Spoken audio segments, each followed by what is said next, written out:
Hi guys, this is the Owl Reader, and today I'm going to be doing a book report or review on the Starlight barking, because it only seems right that if I do a book review on the 101 Dalmatians, you should do a book review on the sequel. So, I really liked this book. It wasn't my favorite. It was not, in my opinion, it was not as good as the 101 Dalmatians, and it is a tad bit smaller. So if you're looking for smaller books, like for third, fourth, fifth graders, not like super huge, big, bulky books, this would be a good one. But of course, you have to read the 101 Dalmatians first, because you can't read a sequel without reading the first book, you know?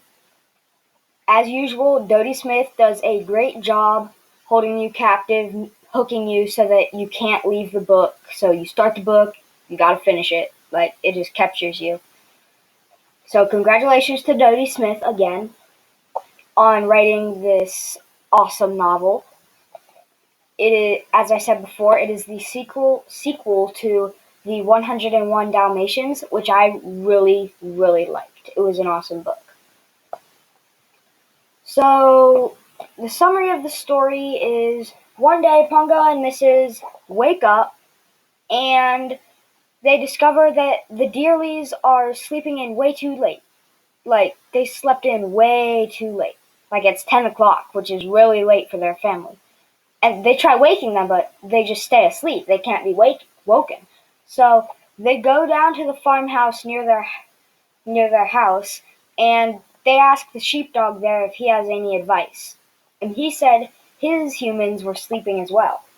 So that was mysterious. And then they heard Cadpig barking all the way from London.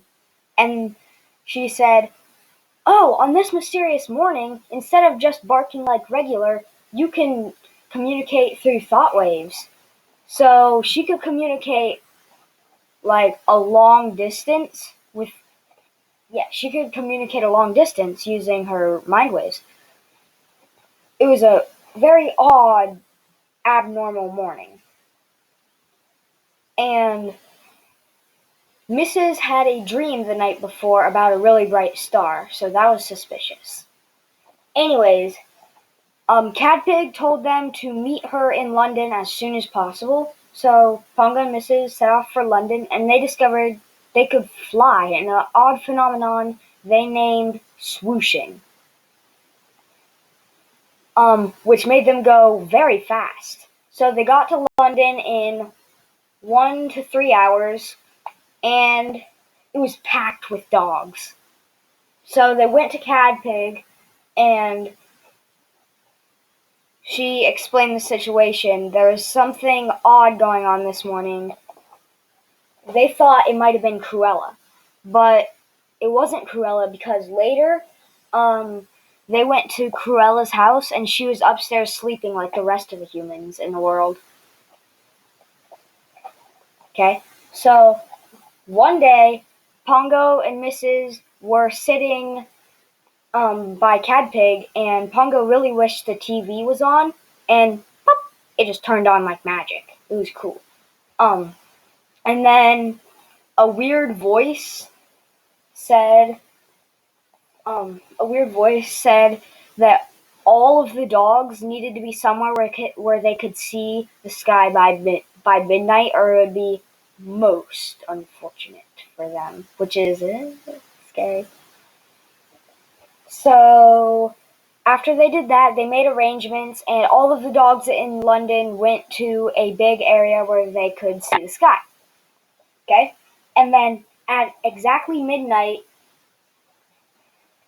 um, a star came, all the stars went out except for one really big bright one, and a voice came from that star, and it said, "I will give you an option. You can come to this star and away from Earth and live in bliss the rest of your lives, or you can stay on Earth, blah, blah, blah." So that happened, and then they all had to decide. And I'm not going to tell you what they decided, because that would be spoiling the book for you. So you'll have to read it for yourself if you're interested in finding out what they decide, either to go to that star or to live on Earth.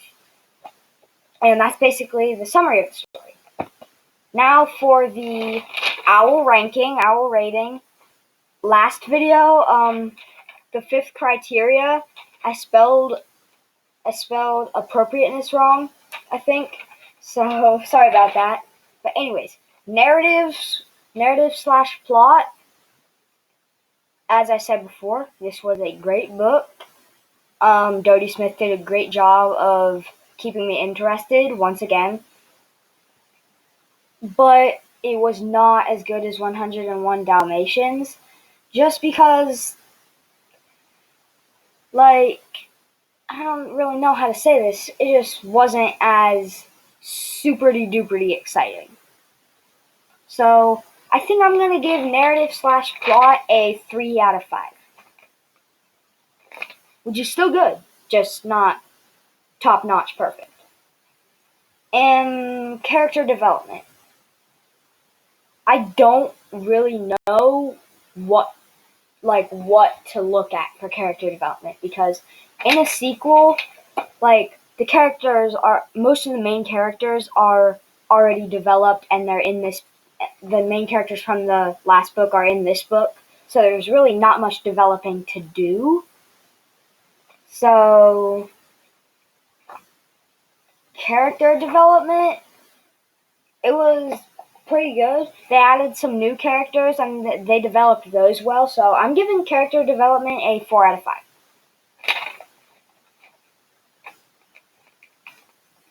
Okay. Story progression.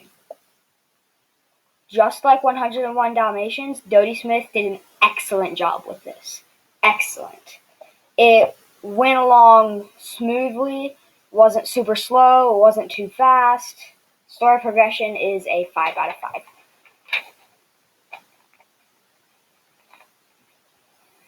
Creativity. The names, they were pretty creative.